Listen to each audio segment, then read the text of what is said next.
Sit back and relax while I listen to Train Kickers podcast.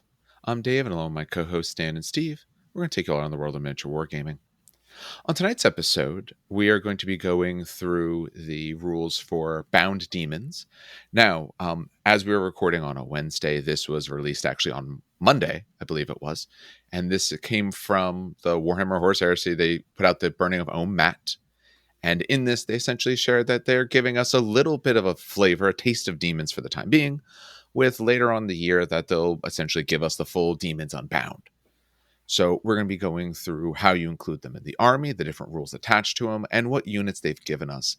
As well as I'm sure by the end we'll talk about, since we have at least one of us who plays it, a little bit of our thoughts of where it's going to go or what we might want to see when they give us the full Unbound and essentially what you might call the rest of the list. All right. And other than that, on to the show. All right, gentlemen, on this Wednesday, let me scroll back through. We've decided we're going to call it Ohm, O-H-M. We're going to say the N is silent. We don't know how they pronounce this otherwise. Maybe they did. It's Games Workshop. It's Games Workshop. Well, it's the same thing like the Abaddon or Abaddon sort of thing. If you listen to their stories, they usually do tend to pronounce it one way. I don't know if this has been pronounced anywhere. Wait, you mean Abaddon? Yes. Yeah. No, that is actually that's the way they pronounce it. Yep. But before that came out, there was a discussion of is it Abaddon or Abaddon. So, but all right. How you doing, Steve? You didn't say anything. Doing all right. Getting a lot of painting done. I have like 15, 20 models to finish up for next week's event, so I'm getting there. 15, 20, that's cute. I know. Well, I technically have less in some sense. Oh, and I realized the 250, it won't be the Cenobium because they're 275. So I'll be taking... No. That's fine. There'll be something else. I just don't know what my spare 250s. So for an event that we're going to, it's 3,000 points plus 250 of whatever you want. It has to be infantry and some restrictions like that, but it doesn't have to meet your faction. So I'm playing Death Guard, and I was going to bring 250 something else. I was like, oh, my Cenobium. That gives me a reason to finish painting them. And then I'm like, wait, they're 275, not 250. All right, back to the drawing board. I'm deciding. You brought some demons. I told someone bring demons. I literally put it on the thing. I was like, if anyone needs to borrow demons, I have a bunch of brutes, and it'll get me to paint the other brutes that I bought. I bought Myrmidon Theridons to act as brutes. Because I'll paint up real nice. And so I was like, oh, that'd actually be really nice. Yeah, I gotta sit down and figure out what. Maybe I'll look to find something I already have painted, so that way I only had to paint 880 points worth of stuff in like a week, rather than like 1,100 points. Honestly, I'm stressing me out. It's not stressing me at all. I'm gonna work on building tomorrow. I have all next week off, so I actually will have plenty of time to work on it, and a bunch of it's vehicles. So they take a good amount of points. Vehicles, and I do vehicles. If you have an airbrush, not so bad. Yeah, I do have an airbrush. I was like, for me, I'm stuck between two squads for the two. My 3K is already done. It's obviously, but I'm stuck between what I want to take for 250. It's either going to be like the Sisters of Silence sniper squad, essentially, with Cybolt ammo. So like whatever they hit creates a, if you hit like a librarian or whatever, they get a perils them. Or I was thinking of taking just a 5-man unit of custodians.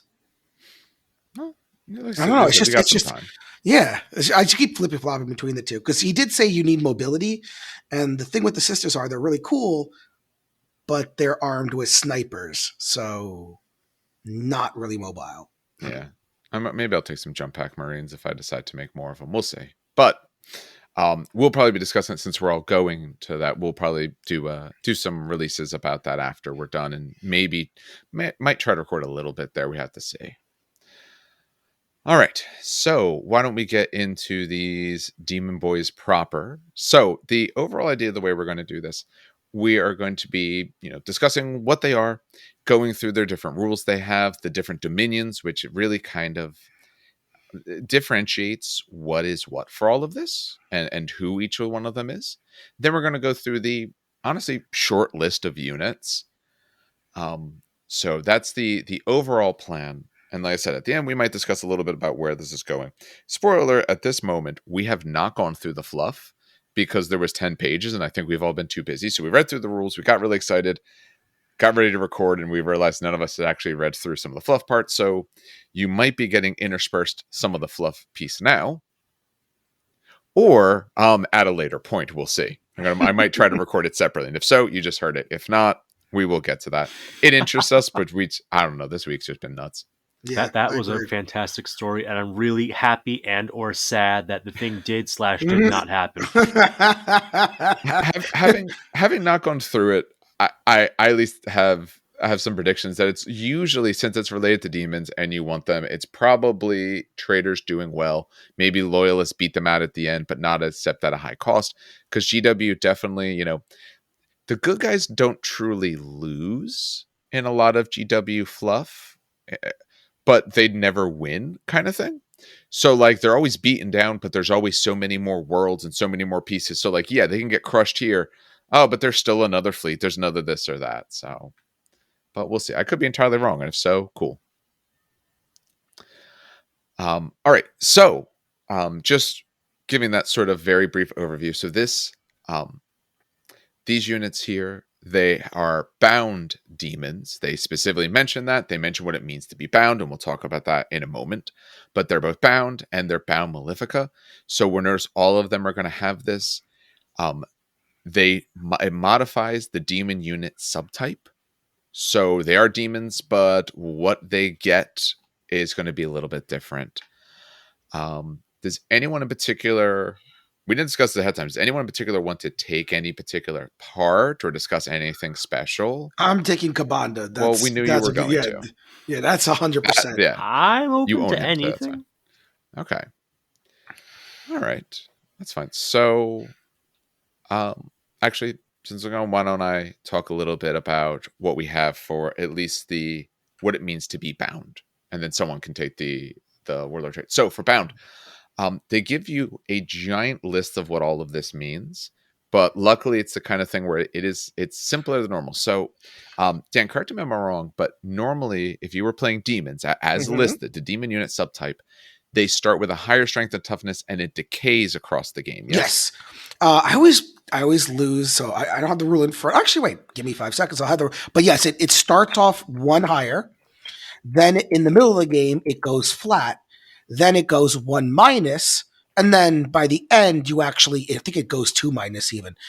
But essentially that's how it kind of breaks down, because at the end of the day, it's essentially the demons are they come out of the warp, they're super powerful, and as the battle continues, they get weaker and weaker as they lose their grip on real space. So here it goes. Turn 1 and 2. Give me a second, sorry. +1 on turn 1 and 2, +0 turn 3 and 4, -1 5 and 6, -2 on 7 or more. Okay, so if your game actually has 7 rounds, some of them do, some don't, but if you actually have 7 rounds, then you actually are -2. Mm-hmm. Okay. And then we throw that rule away. Yes. Yeah, I was going to say. So, because that was one of the big differences. So if someone sees demon, you do have to look at the demon subtype, but you got to change important parts. The one thing is, when you're bound, you don't modify your strength and toughness. So off of the normal demon rule. We're going to see in a moment there is some modifications, but off the normal rule, there is none. So you don't get additional in the beginning or worse later. Now, it does say, while there's no models from the same army that have the Psyker subtype and independent character on the battlefield or in a transport that's on the battlefield, then you suffer a -1 to your strength and toughness. So the idea of this is that you've been summoned in. You didn't come here yourself. Unbound shows up on their own. Bound, I've made you show up. So as long as you have a Psyker and independent character on the board somehow, they're fine. If not, -1 strength and toughness, because they're weaker, because the person who brought them isn't there anymore. Deployment, they do very differently for this.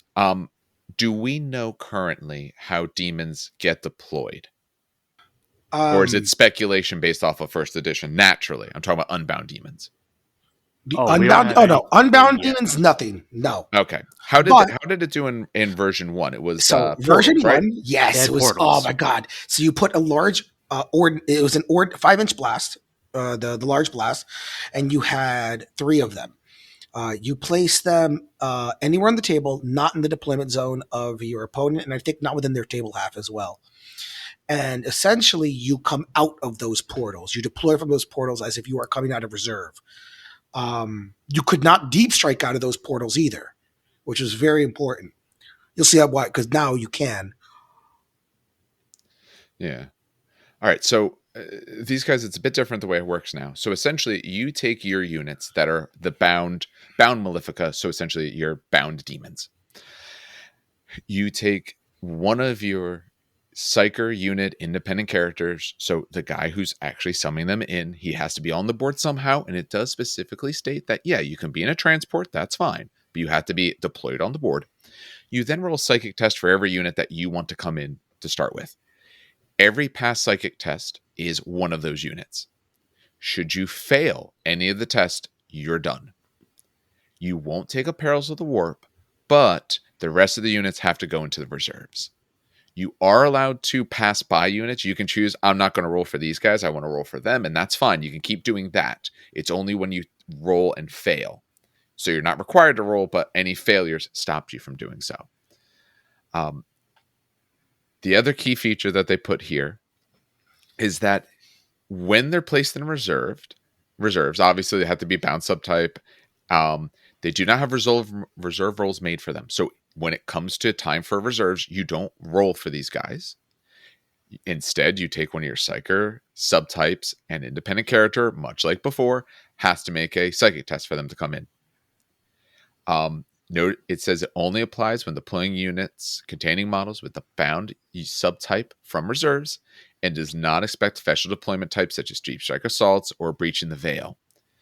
So if you want to make them come on from quote-unquote normal reserves, it's more psychic tests. But Breaching the Veil you could still do if you have that as a power and everything like that. I find this... So, do they have the ability to do Deep Strike? Do any of these things have that as a rule? Not natively. Nope. Not that I saw, no. I guess in case... I mean, they could be either future-proof, or there might be an option. Add extra units later. Like, they like the future-proof stuff like that, like... Or, like, it's like a fan group makes something. It's like, well, at least the template's laid out. Yeah. Because, like, one of the most easiest things to add would be, like, Furies, for example, right? Because they are not aligned demons, which means you could template them to be anything else. Mm-hmm. And Furies fly. So, you make them have Deep Strike to represent them swooping down from the skies, right? So, I kind of get why they did it, because it would be pretty easy to add a Deep Striking demon. Yeah. But no, there's nothing currently that depends on that. Okay. That's what I thought when I read through. I didn't notice anything, but there might be some weird sort of thing. Now, I think this is all very, very cool. And we'll get to in a second. Actually, why don't we discuss the Warlord trait, then we'll do this. Who wants to do the Warlord trait? I'll cover this. Okay. So, let's say you don't play the Thousand Suns, right? So you don't just, by default, take a bunch of psychic characters for your HQ slots. What are you going to do? What if you play Militia? Oh, not Militia. They don't exist yet. Mechanicum or Solar Auxilia. I got good news. We got a new generic Warlord trait available through this document called Malefic Supplicant. Now, you have to be a trader to get this, but what happens is you gain the Psyker subtype. However, you don't gain any disciplines, weapons, or powers. But you get to make checks to deploy bound demons. And then you get an extra assault phase reaction, because of course you get an extra reaction. Why wouldn't you? And that's it. It's that simple. You become a Psyker for the purpose of bringing these demons out of the warp. It, to me, almost... okay, if you're playing Thousand Suns, you're fine, because like everyone's a Psyker. Remember, and to make these guys come in normally, it has to be an independent character as well, but your independent characters are going to be Psykers, so you have options. But I almost feel for this, because the units, there's a chance they don't come in beginning, because maybe you miss a roll. Or... then they have to come in from reserves. That if you don't take this Warlord trait and you only have like a Psyker, you're really gambling with, are you going to get the rest of your army in? Because if I kill your only Psyker, you don't get to roll for reserves for them anymore. I mentioned this before, but I think because demons are going, I think more people are going to take demons. Mhm. I think you're going to see more snipers on the battlefield just to try to pick off that psyker unit or that Well, I psyker. think you'll see more snipers just because librarians are really good, and Yeah. there's a psyker independent character kind of thing, whether or not they're bringing demons. Now, one question I do have, Uh-huh. right? So it says during the deployment you could place them by doing psychic checks, right? Yes. And you don't suffer perils if you mess up. Yes. Afterwards, though, you do suffer perils if it's during the game that you bring them in. Yeah. So by wording, yes. Well, actually, does it say? Because what's the exact word? It doesn't say they don't. They take a psychic test Yeah. or psychic check when you do reserve rolls. So I can only assume it's like a normal psychic check where if you fail it, you take the D3 wounds. Yeah. See, that's what's up because in the first one they say, hey, note that taking a psychic check in this manner. So then the question is in the manner the pregame, is that the manner, or is the manner trying to get these guys on the board?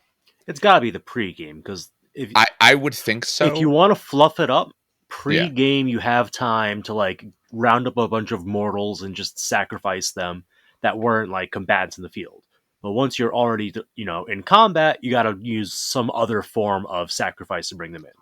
So you turn your squad mates and go, all right, you're on the chopping block. who's becoming a demon today?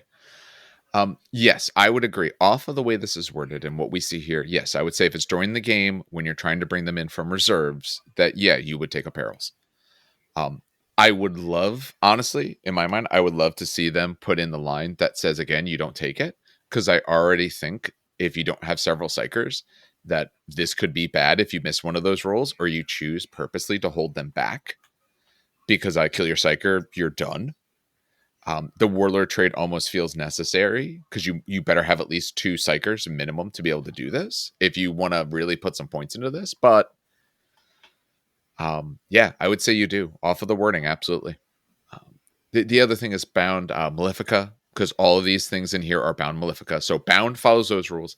The Malefica just means that, hey, yeah, you're considered as part of the Runestorm demon army for purposes of special rules that affect Runestorm demons. So like special ways to make them come in, like the esoterists and all. Yeah, you count. And you at all points are agents of the War Master faction. So in other words, you are the most unfriendly imaginable. It gives us that. So I don't know. Overall, very good. Let's get into the dominions, which is what really differentiates these guys. So actually, Steve, you were explaining the way you saw the Chaos Star. Yeah. So basically the idea is we have these 4 major chaos gods, right? And an 8-pointed star. And at this point in the in the narrative, we don't really know these 4 gods as these 4 distinct gods. They don't have names. It's just, hey, these demons tend to like stabbing things. These demons move really fast. These demons smell bad, Um, so they kind of have more like these broad categories of these demons kind of have these traits. And in this set of rules, they break it down to these 8 categories, one for each point of the star, and each chaos god has 3 points that kind of like points in their direction. So, for example, we have Korn, right? He kind of takes up this top section of the Chaos Star with the Heedless Slaughter, Encroaching Ruin, and Infernal Tempest.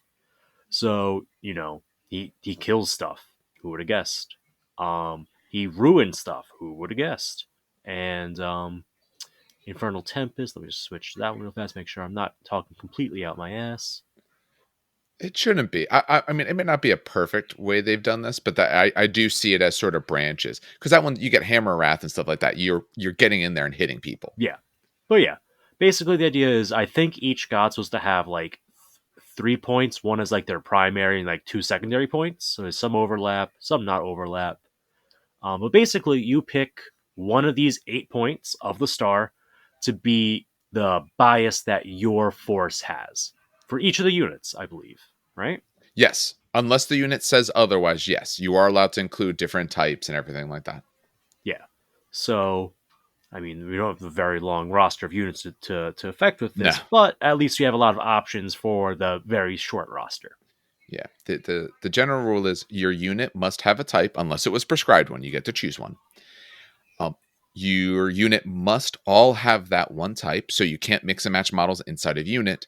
And if you have characters or anything like that, they're not allowed to join units that have a different type. Yeah, there are no additional cost to be able to do this, and a detachment, unless otherwise stated, says a detachment may contain units with different variations.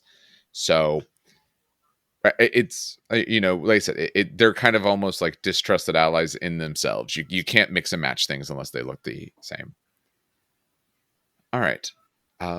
We may be timestamping these separate. We may not. It depends on how long we talk about them. Dan, you've been quiet.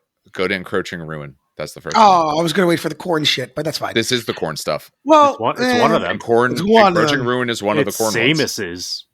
Yeah. I think it's Heedless Slaughter and Infernal Tempest, I thought, but it's fine. Right. It's three. If you look at the star, essentially, it's the top three are corn. The right three, as we look at it, are Slaanesh. Bottom three are Nurgle, and the left three are Tzeentch. They vary switch a those little last bit. two. The You think left those is last two are Nurgle, switched? bottom is Tzeentch. Yeah, because Oh Tzeentch, yeah, oh yeah, you're right. Formless Distortion. My apologies. I said those two backwards. Yeah, you're right. Left is Nurgle. Bottom is Tzeentch. At least that's how I'm seeing it. Yes, no, you're absolutely correct. I didn't notice the name at the bottom, and I looked over to the side. I thought that afterwards, but yeah, you're absolutely correct. And that okay. Does that give them their opposites appropriately? Yes, it corn, would. Yes, it Because does. Khorne and then Tzeentch are opposite, up, north, and south. Yep. Then Nurgle and Slaanesh are left and right. Yep. Okay. Yay, we did it. Yep. They figured it out, GW. Good on you. All right, Encroaching Ruin. So this basically, if the entire unit composed of models with a special rule in the demon unit type fails a morale check, it only suffers a single automatic wound with no save of any kind allowed instead of D3 wounds, as specified in the demon unit type. In the demon unit type, if you fail a morale check, you take D3 wounds instead. That's how it works. So now you only take one. In addition, you get moved through cover. Okay. Yeah. Not useful for the units currently released because of how high their leadership is and how many wounds they have. But good. No, bound regents are 7s and 8s. Brutes are 7s.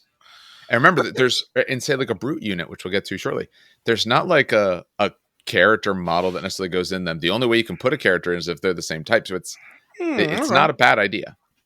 This isn't that bad. I remember last edition killing a lot of demons through that rule where they fail a morale check, take a bunch of wounds. And there's enough ways to force a morale check. You could kill off a bunch. We could also just ram them with a rhino. Throw enough rhinos in a demon squad, you could theoretically just pop it out of existence off of morale checks. Yeah, I see that as it's not the most flashy of these. Some of the other ones are a lot more fun, but this one is just all around useful because the bad stuff's not going to be happening to you as much as it used to. All right. I have a feeling these conversations will be short. We might have a longer conversation when we talk about the units or kind of all them together, but yeah. All right. Since Dan sounded sad that he didn't get the thing he thought was corn, do you want to surmise what Heedless Slaughter does? Sure. So Heedless Slaughter, also on the corn end of the octagram, I don't know what word for that, the 8-pointed star. Yeah. Basically, unit that's entirely this rule, which it has to be, must declare a charge if they're able to. If they begin the assault phase within 8 inches of an enemy unit, there's only one target. Sorry, if there's more than one target, the controlling player gets to choose them so long as they are within 8 inches. This does not let you charge differently than when the one they make a shooting attack against in the previous shooting phase. So basically, normal I shoot you, I charge you rules apply. So if you shoot someone outside of 8, then good news, you don't have to charge the guy within 8. Yep. Yeah. The other thing is you get and finally you get +1 to your combat score in close combat, and +1 to any sweeping advance rolls. So basically, they have a Vexilla for their squad. Yeah. So this is similar to the World Eaters, one of their rights of war that, hey, you got to start charging people. You're allowed to double up in this, but you do have to charge people. You're mostly a close combat army, and the units you put this on are close combat. They don't mind charging in. You can probably be affected a little bit because a lot of the stuff may not shoot either. So you may not be able to do that. I deny the charge because I shot somewhere further. So you might have to charge things you don't always want to. But hey, ABC, always be charging. All right. So that puts us to Formless Distortion. So this one, I think when I read it through, I read it a few times. This one, luckily, is short, but it's a little bit weird. And this one is, the fact that you're this sort of, rolling, ball of energy and flesh and all this kind of horrible thing. So when you're selecting a combat at the beginning of the fight sub phase, you're going to roll a d3 for any unit that has this rule that's locked in combat, and all of your attacks made by models gain the following rules, depending on what that d3 is. So if you roll a 1, then you have Coruscating Ectoplasma, so you get Concussive 1 in Lance. If you roll a 2, you have Lashing Pseudopods, you get Reach 1. And if you roll a 3, you get Vorpal Talons, Shred, and Sunder. Very cool. The problem is you have no idea what you'll get. Here's the thing, though. They all work. Yeah, I was going to say. Yes, although depending on what you want, you sometimes like... So let me just take a look. What's some of the general strengths of... Well, I was just going to say, the Reach one I think is the weakest, which sounds weird to say because Reach gives you initiative, but they're already initiative 5. Yes, their initiative is usually better, so that one doesn't do that much. Maybe if lesser demons are initiative 4, now, like that's what I'm saying. We don't have the full list of units. So maybe lesser demons, which were like basically the normal troops, will be initiative 4. Then I could say, okay, taking this, I get either concussive, which will reduce the weapon skill. Reach gives me initiative. Shred is just really nice. So the Shred is nice, and Sunder's okay, but you wouldn't want to necessarily charge certain vehicles with these guys because I don't know if I'll roll that 3. And then the other things aren't going to help me. So, well, Lance will. The Lance will, yes. Lance but will, we're just about pack armor. You're not looking above a 12 unless you're on certain things. But I don't charge a heavy vehicle because if I don't get Lance, the Sunder won't be enough. And if I charge a light vehicle, Lance won't help me. And if I don't get Sunder, it's not going to do me any good. Right now, let's get a little ahead of ourselves, but the Brutes do have Rending 5 up on their weapons for their claws. So if there's Strength, what? Strength 5? Yeah, 5. So that's 5, plus 5 is 10, plus D3. So we're looking at about a 12 to a 14 as their typical range. Right? Yeah. I'm not saying they can't do it. Sunder helps. Sunder helps a lot to fish for those Wrens. It makes the Leviathan Storm Cannon so good. True. You'll have the Sunder, not the Lance. So yeah.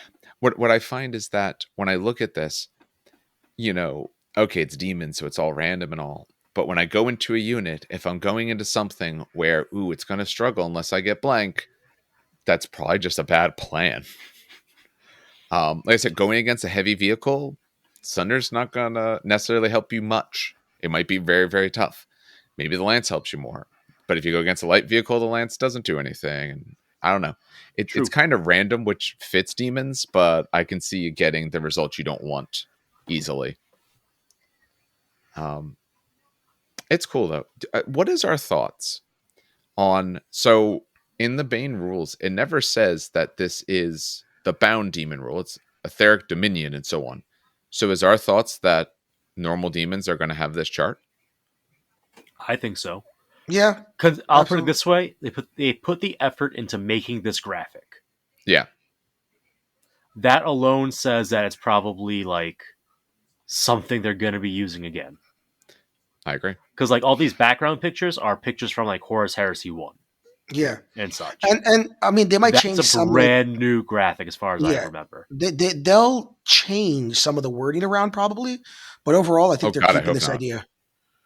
If they change the wording, they need to update this document because I do not want it to be 2 different wordings depending on where I look. That's a nightmare. because if you go to the full demon list, I start liking Formless Distortion more because now I could put it on the unit that, I kind of feel fits it a little bit better, or where like, hey, whatever I roll, I'll get some good use out of because maybe they're higher strength, so I don't care about going vehicles, or they're a little weaker, so I'll never bother, kind of thing. But Oh no, good. all right, so that gives us that. We are to Putrid Corruption. And do you want to take that one? We'll just do a round robin. Absolutely. Models with the special. So this is probably Nurgle. Yes, absolutely. I wonder. Yeah. Models with the special rule gain the heavy unit subtype and may make a special corrupted resilience roll to avoid being wounded. This is a damage mitigation roll, which is made after unsaved. It's just a feel no pain, except it's a feel no pain. Yeah, for most purposes. Corrupted resilience rolls may not be taken against unsaved wounds that have at least one of the following special rules: instant death, psychic focus, or force. So it's feel no pain.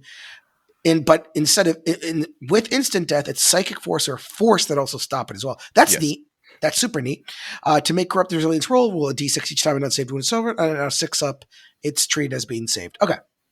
So it's a 6-up feel no pain, except if you're hit with instant death, psychic focus, or force. I love this. I will point out, though, this is somewhat useless. I wish it was a 5-up. If there was a 5-up, I'd be like, this is great. I would take still useless. But being heavy and melee is a rough combination. Yes. And also, if there was a 5-up, I'd take it just because you have the durability to get there. I think more people are also going to take like etheric lightning and stuff. I think more people, again, if demons start popping up and people have librarians, I think people are going to take either etheric lightning or that anti-demon bolt. Can't remember what the hell it was called. Well, so that's a potential thing, but I don't think you're going to see it everywhere. Like that's not a thing. Like, if in the games you play, if the people you play bring tons and tons of demons, sure, because that's like fluffy and fitting that your army figured out it needs to do this. But you're still not going to see tons of it. No. I was just going to say that. I get it's fluffy. If like, oh my god, demons are showing up.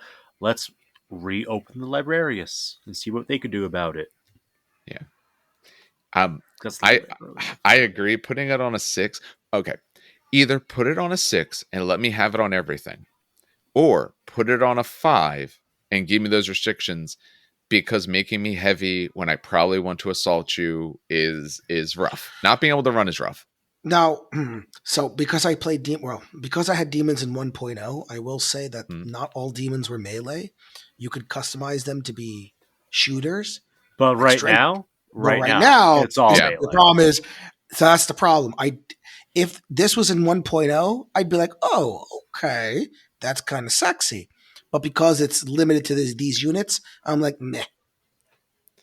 Yeah, I like it in general. I think it's very cool, and I do enjoy it. But I would want to, and making them heavy means they get to reroll, armor saves versus blast and all. The big thing is so far most of these guys are like armor 4 up, so good blast you're not getting that anyway. It's not that you even always get your reroll because it doesn't count against involts. Yeah. No, it's almost useless. You get a 6-up that, I mean, the 6-up is great, but that's it. Yeah, if you're a combat unit, I don't think the trade-off is good. I think it would be fine on what you might call like a stand-back troops unit, because their goal is to keep your objective. I think that's great then. That gives them similar to like a Heart of the Legion style rule. I think if you have a good unit that can shoot, it's fine. I mean, this is someone who takes the Reaping as my rite of war, so I don't run anyway. But I've absolutely had games where I'm like, I need to get over there. Oh, it's impossible. I'm too slow. I'll never make it. So it is really cool, though. I do at least like. If I did demons, I'd probably do Nurgle-ish stuff. All right, that puts Steve for Ravenous Dissolution. Oh, this one is fantastic. This is where we got little hint of malice in the mix. Mm-hmm. So this is also probably be the least useful unless you have a stupidly demon heavy meta, or you just want to be a demon that hates on word bearers. So any model with the special rule gets +1 to all their hit rolls during the first round of close combat, or they are locked in combat with a unit containing at least one model, either the demon, corrupted, or psyker subtype, or the independent character special rule. The effects of special rule only apply when a unit has been assigned which begins itself as not locked in combat, and then either charges or is charged. So basically, you can charge or you get charged. That round of combat, you get +1 to hit. Yeah.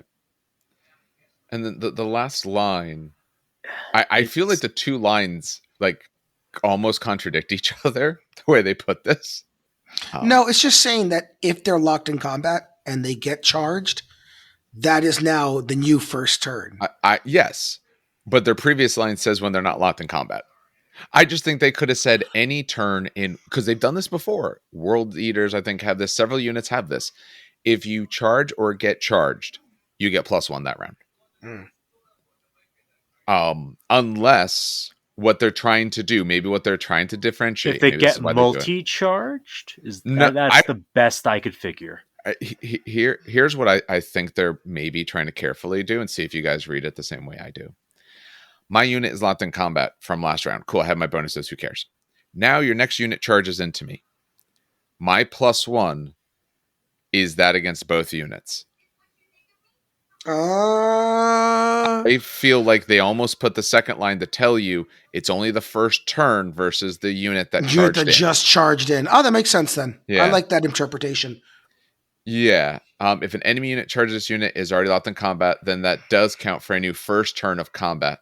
But then again, they say it is a new first turn of combat. So like, exactly. I don't know which way to read that. I feel like those last two lines are telling me two different things, because it's trying to tell me what to do if I'm already in combat. And they kind of say opposite things. You know, that second line is completely incompatible with the last part of that first line. Yes. Because that would be my question. Do I get the +1 when they're locked in combat with a unit containing at least one model? So do I get the +1 against both if I was locked in before and then someone charged in? I don't think it's that big of a difference because of what you have. So yeah, give it to them, because there's so few units that fit the standard. But that one is kind of weirdly worded. I have problems with the way they worded those pieces, because I can see it a couple different ways, and I'm not sure which one they truly mean. I said I would err on the side of they had to be a demon or a corrupted or psyker or independent character, so just let them have it. Yeah. But I don't know if that's right. I don't know if anyone else sees that differently. I don't know. It's just weird. I would just say give it to them. Screw it. It's not going to try and do the mental gymnastics of this, and I don't know what they're trying to write. Yeah, I said the last two lines kind of say the same yet opposite things, and it makes me curious. But yeah, just have it. Have at it. So let's get a little Emperor's Children in your demons here with Rapturous Sensation, which the name alone tells you, Slanesh. When you charge, unless it was disordered, you get 1 initiative step higher when you attack. Very Emperor's Children on that. After any initiative modifiers or special rules have been taken into account. So again, if you had a weapon that was unwieldy, you get set to 1, and then you do this. Units that have only models with this, which is the requirement, mind you, get +1 for their movement when they run, they charge, or they move as a reaction. The other key feature is that you must reroll all failed initiative tests for blind and failed leadership tests for concussive. I don't know why you wouldn't, but they do force you to. So you get a little bit of the Emperor's Children that you strike faster, but you also get a little bit extra movement, and you get some rerolls on things. That's actually nice. I like that one. That one's actually really, really good. Yeah. You do have a lot of 5s, but there are 5s out there in, say, the Legions, or I know a lot of Custodes are 5, and also getting up to, say, that 6. And we don't know the other demons. Other demons might be worse. But if you're a 5, you go up to 6, now you're hitting a Praetors times. So you can get through almost everyone before they with Murderous Strike. We haven't gotten to that yet, but with Murderous Strike. Yeah, no, that one's very, very strong. And the rerolls are good because your initiatives are good, but your leadership is not great on a lot of these units. So concussive is a legitimate problem for these guys. Because if you're on 7s or maybe even 8s, that's very failable.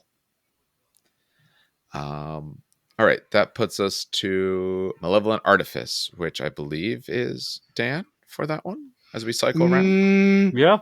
Yeah. Take it. Oh yeah, because you did Ravenous. Yeah, you're right. You're right. Oh, Yeah, I literally just talked about one. We good. So, models with this special rule may reroll all failed armor saves taken against wounds resolved at a strength value lower than their toughness characteristic. This has no special rule against cover saves or invulnerable saves. I can't decide how much I like it. I like it Okay. reasonably. Again, here's the problem. We don't have the full list. If Yeah. this was 1.0 and I had this shit on my I know what the big boy. no, not even that. The lesser demons. Screw that. Just the lesser demons who pop out of the portal at toughness 5, and you're shooting with bolters. Now I have a rerollable 3-up save because they had brass collars because they were cord. I don't know if we're going to get all that though. This I know, but that's what I'm saying. So that's the problem. I don't. Yeah. But even the brutes. Let me see here. Brutes just like take a 4-up save. Yeah. The only option they get is their Dominion. So I wouldn't base anything off of last edition. No. I think it's a dangerous precedent to be looking like here's what they did before, because we've seen how much they changed some other stuff. I both like this one and hate it. Okay, rerollable your save is nice because your toughness tends to be higher. On everything we see, it's higher, and I know in demons in general are higher. So you'll get it on a reasonable amount of things. But the stuff that truly is going to hurt you, you don't get a save against because you're a 4-up. You'll get your invul, sure, but you don't get your invul versus any of that, so I'm not counting that. So the stuff that I really care about, the stuff that can wound me on 4s or 3s or 2s, I don't get my rule. So I guess it kind of almost makes you like a 3-up save. You're technically a little bit better than a 3-up save for certain things, but you get beat out easier than a normal 3-up save. So you're almost like a 3-up save equivalent. So yeah, that makes sense. Yeah, it's kind of like a fake 3-up, really. This is interesting if on the big demons they have a 3-up save, because then a rerollable 3-up is something serious. Even if the big demons just have a really good toughness, like I know Kabanda can't take it, but let's say a demon of his sort, he's toughness 8 or even a 7. I still don't mind it there because I'm still getting the save versus most things. Or you're really hard to wound me. Like, oh yeah, your heavy bolters I wouldn't get a save against, but your heavy bolters are wounding on like 6s. I'm not as concerned now. It means I can't get plinked to death. So if they do keep this chart for the full thing, I'll be interested to see what can take this and what kind of saves they give them. This rule alone makes me think you're not going to see a whole lot of 3-up saves, or if you do, they're not going to be able to take this because I don't think they want to do 3-up rerollable saves. They had not easy, not units wide. Demons used to have 5-up rerollable or 4-up rerollable. That's why I was laughing. Okay, 5-up and 4-up is very different than 3s. We've played through editions at 2-up rerollables. Yeah. Oh yeah, that's true. I think they're gonna try to err on that. Like the best rerolls that you normally get on units is maybe a 4. We'll see though. But I like it. It's cool. These are all neat. Yeah, these are all neat. Yeah. We do have one more for Steve to talk about this Infernal Tempest. Final thing, the Infernal Tempest. This is going to give Hammer of Wrath to your units. If they already have it, they increase the value by 1. And your Hammer of Wrath attacks also get the Deflagrate special rule. Is this great? Is it great? No. Right now, we have very small unit sizes, so you're not getting that many hits off. But I see potential for this to be something absolutely hilarious. As you take like a 10-man unit of whatevers, throw it at someone, trigger like 10 or 20 hits, and then they fail like 3 saves, and they fail other 2 saves. It has potential. Yeah. I don't think it's objectively good at this point. But there's more. It's not just that. You also gain a new shooting attack called Elemental Eruption. It is range 8, strength user, AP 5, with Assault 2, Deflagrate, and Retaliation. You can only use these attacks during a reaction, and they will automatically hit. That kind of saves it as a thing. Now, I'm not saying that makes it amazing, but it actually does give you something. The fact you auto hit and your strength again tends to be pretty good. So you'll probably But the wound problem pretty is easy. it's only on reactions that you're getting these. So you're only data Yeah. on return fire and Overwatch. Or Yeah. or for Zone Mortalis, on the one where someone pops around the corner and you suddenly see them. Yeah. For the moment, at least, you don't really have, shooting back isn't a thing otherwise. You know what? And during assaults, I'm not going to. Okay. I figured it out. Go It ahead. offsets the lack of Hammer of Wrath. Yeah. Because when you get charged, you Overwatch and you score these hits automatically. Yeah. Interesting. So normal demon rule. Okay, because I know with the fallback or stand your ground or whatever it is, it's a morale test. Mm-hmm. And for the actual Dan, if you have the real demon, if you have the demon rule in front of you, maybe you'll be able to make sense of this. So normally, when you fail a morale for a standard unit, they run. Demons don't run; they just take additional wounds. Is that correct? They take D3 automatic wounds with no saves of any kind allowed. So that means even then, if I'm going to get charged, I don't want to do I try to remove one. Essentially, I try to disorder you, because a lot of times my leadership's not that great, and if I fail, I'm taking wounds before you even get in to wound me. So at least I get to shoot back. I get to do something back at you. True. I don't see them doing a whole lot of reactions off of what we see. Maybe there's other lists in the future when we look at the full thing. But right now, I don't think they're not using their reactions that much on the demon part. So hey, your army won't be just demons at the moment, because you got to buy. They're bound. They got to come in from someone. But at least your demons have an ability to use some reactions now.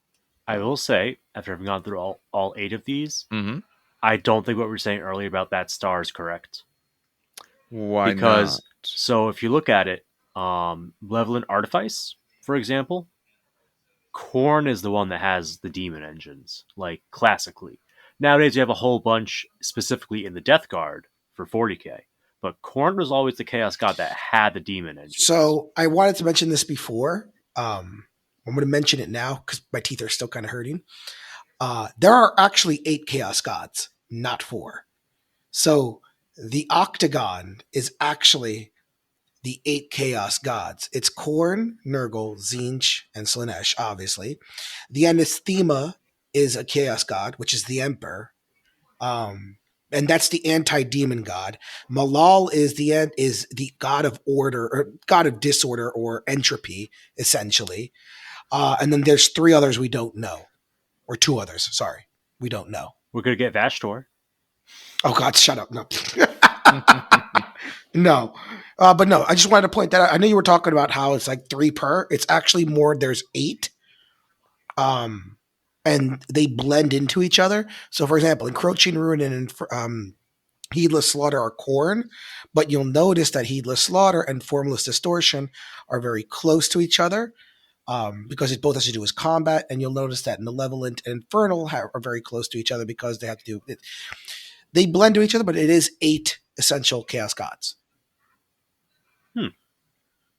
Okay. We don't know them, but they are there. So like fluff wise, then do they just like really stop existing later in the future? Because they're kind of no, gone. they're there. They're just useless. They're not. They're too weak to do anything. Like so, Khorne. So fluff-wise, Khorne gets his power from anger, right? Nurgle from the impression of vitality, Slaanesh from excess, and Tzeentch from knowledge. Malal is the chaos god of entropy. Right now, currently there is entropy, but there's still order essentially, I guess. And then of course you have the I can't say that stupid word. Anathema, and anathema. Anathema. Anemone. Which I mean, see an enemy. Which people would probably like yell at me because I'm saying the Emperor is a chaos god, but that is actually a variant of chaos, which is just anti-chaos. So anyway, all right, it's definitely an interpretation. For these for these 8, one, I do think they're all reasonably good. None of them are so, luckily, none of them are so above and beyond in craziness that like, oh, that's the one to do. Like, I can see cases for all of them. I can see more cases if the rest of the army, when you get the full unbound, if they get these, because then I think you can make a big case for a lot of these ones, like Putrid Corruption. You give me more options. I love that. I don't love it here. So, any other thoughts on all these etheric dominions? They're neat. They're really, really neat. Yeah. It's like, I can't wait to see what they do with the rest of it later. yeah. Yeah. I'd like to see when they. And I would they love do a clarification on that Ravenous Dissolution, because it really is not clear what they're going for. No, you know, the problem is simplest interpretation, which I try to go to sometimes with their rules, like what seems to be the forefront. I'm not sure which. So I would, because of what it is, I would just err on the side of caution. But the wording is not great on that particular one. All right. That gets us to actually talking about some units. And there is only 4, and 2 of which are characters. Steve, do you care what you talk about? Nah, not really. I'm pretty flexible with this. I Right. know that Dan has his favorite. Yes. Mm-hmm. All right. Of the remaining 3, Dave, do you have one that you particularly care about? No, it doesn't make a difference to me whatsoever. Okay. Doesn't matter too much. Maybe I'll start with Samus, because I'm on his page here. Why not? Does anyone, I mean, they give you a little bit of lore on the side. Does anyone have anything more to say about his lore rather than what it says? Samus, Samus, Samus, Samus, Samus, Samus, Samus. Samus is the man standing beside you. Yes. Samus is coming. Samus is coming. Yeah, no. If you've read the books, you get the joke. Samus is crazy. Samus is here. Samus is here. Oh, does he talk about himself in third person? No. Okay. I'm not caught up on all the books. Okay. Oh, okay. Got you. Dude, So this is book 1. He's literally book 2. He like. Oh God, I read that, but that was well over a decade ago. Maybe I'm missing. Maybe I'm forgetting something. He is quite literally like, when you think horror, this dude is horror. Like, there was a movie that just came out. About the guy who with the hook in his hand. Oh my God.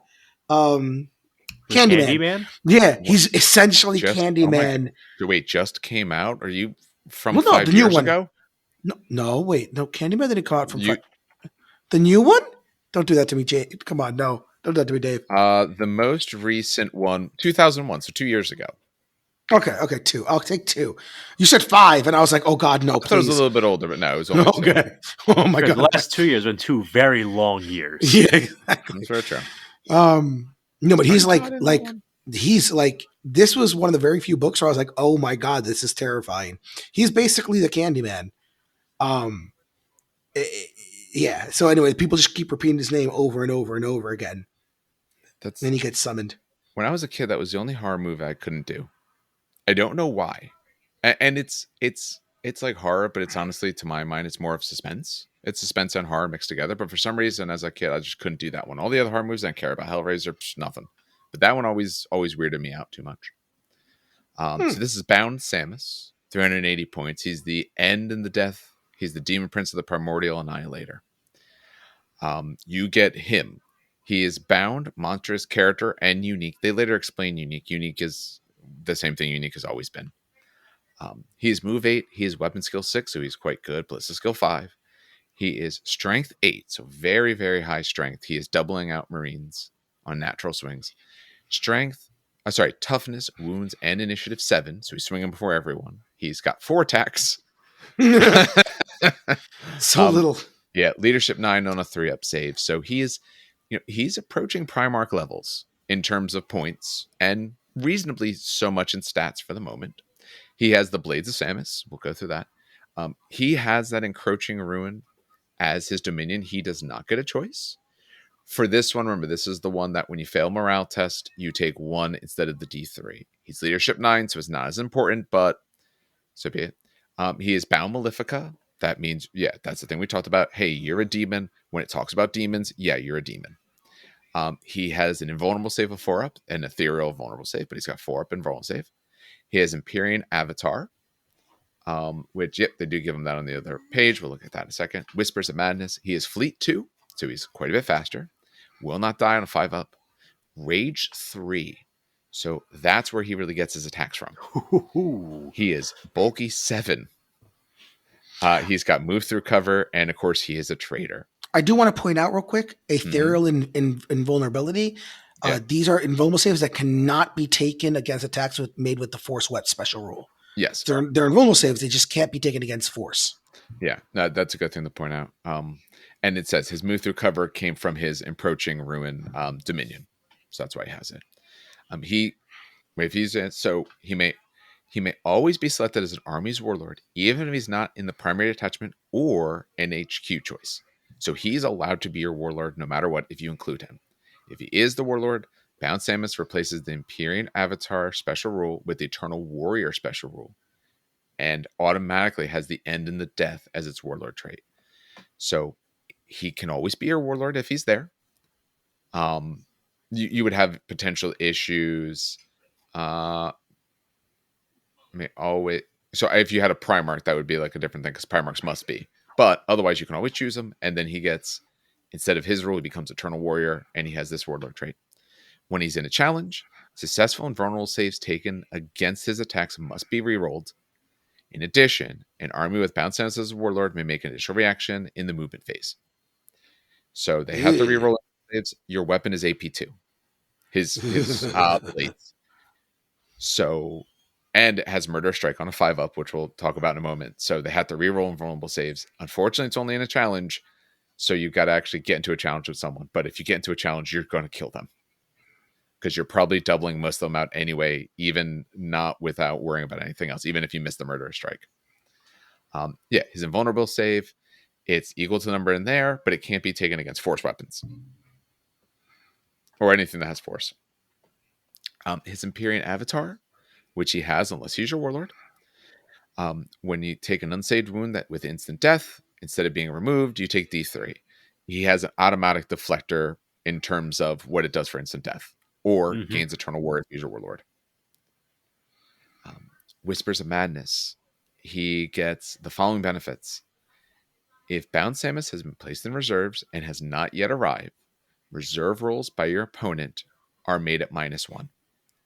These do not stack with any other negations, though. You just take the biggest. So if he's not on the board, -1 to opponent's reserve rolls. Now they're looking for 4s. Any model that's within 18 inches of him, so when he's on the board, reduces his leadership by 2 when making psychic tests. This one is cumulative with other ways to reduce leadership for the purpose of making psychic tests. Sisters of Silence. Interesting. Yeah. Aren't Sisters What of are you Silence doing, loyalists? No. No, I don't mean like, let's say What it's are you Sisters doing, of Silence. Dad? No. I'm saying if there's Sisters of Silence on the battlefield and also you're facing off against Samus, right? Those two effects are cumulative against your own Psyker. Yes. And while locked in combat, he increases the value of Fear 1 special rule to Fear 2. Does he have Fear? Did I miss that? By being a demon, he has fear. There you go. Yeah. Okay, good. Yeah. So, because since Bound Malefica makes him a demon, demons have Fear 1. Very good. Missed that. For his blades, it's a single weapon and it's considered demonic. It is Strength User, but he's Strength 8, AP2, Melee, Armor Bane in Melee, and Murder Strike 5-up. He hits like a truck. Yeah. This dude hits like a truck, but he's 380 points. He's Primarch levels. If he's your warlord, he's essentially a Primarch because then he has the Eternal Warrior. And Armor Bane, I think, rerolls wounds against Dreadnoughts, correct? Yes. Yeah, so you can, and since you're only 8, there's 7, you have a chance to not get it and therefore fish and maybe get the Murder Strikes to get the D3 wounds in. Now, I don't know if he's good value for points, but if you put him on a table, he's going to do cool shit. I think he's good value. You know who I'm comparing him to? And this is what the Custodian chat on Discord was talking about. I compare him to Trajan. Because Trajan has the very similar role of invulnerable saves must be rerolled, right? He obviously doesn't have 7 wounds or strength 8 or up to 7. But he has the idea of Murderous Strike as well. And I said Trajan, I'm sorry. I meant Constantine Valdor. Apologies. And Valdor's around the same amount of points. So, And Valdor's very, very good for his points. So honestly, I'd pay 380 for this. I said he's a Primarch for all intents and purposes. Yeah, I'd pay 380 for this. He has a lot of what they have. His armor save is worse as his big thing because he's only a 3-up. Most other people who are crossing this sort of boundary of points are 2-up saves. Or you can challenge lock him, which would completely defeat his purpose. Well, I mean, he's going to kill whatever you challenge with. And he's got like you have a unit of chosen warriors. So you have a unit of chosen. Okay, and he wins the combat. And unless they're stubborn, there could be a leadership minus like 4, 5, 6. Because remember, it's each wound you lose, and if it's a multi-wound character getting instant death, it's the entire wound's characteristics. Like if he instant kills a 2-wound model, that's 2, and he gets like 2 extra wounds, and that's -4 right there. Fears other -2 for -6. If they're not stubborn, they're running. Yeah, and he's initiative 7, so he's probably sweeping him too, with like a 2 to 3, maybe even 4 initiative point advantage. Yeah. And I think I'm not saying you can't slow him down for a turn by feeding him someone or getting in the way, but you're probably not going to lock him for that long usually. But you still want him with a unit because, like I said, he's a 3-up save. You know, toughness 7's great, but if I got strength 8 and strength 9 weapons, they're going to beat your armor. You're going to be on 4-up.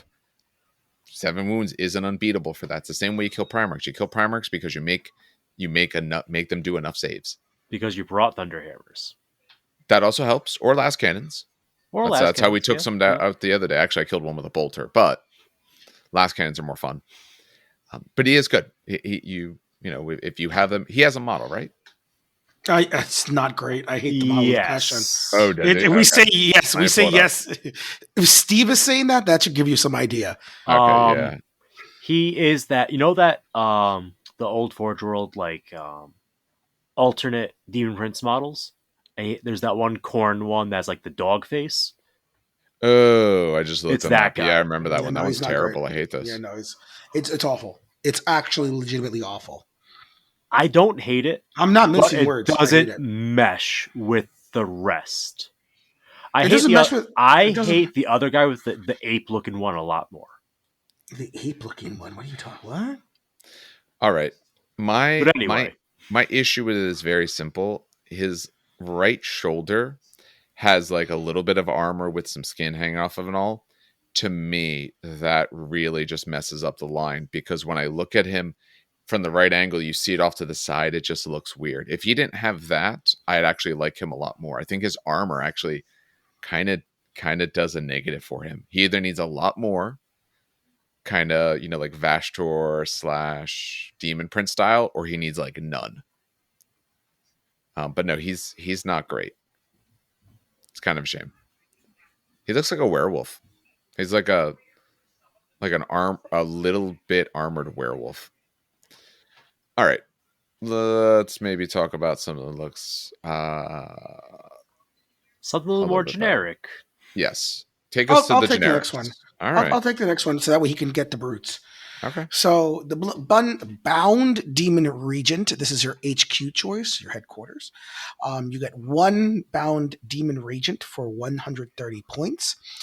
You can also take a Demon Attendant, and I'll talk about the differences here. So, Demon Regent is movement 8, weapon skill 5, ballistic skill 3, strength 5, toughness 6, 4 wounds, initiative 5, 4 attacks, leadership 8, 4-up save.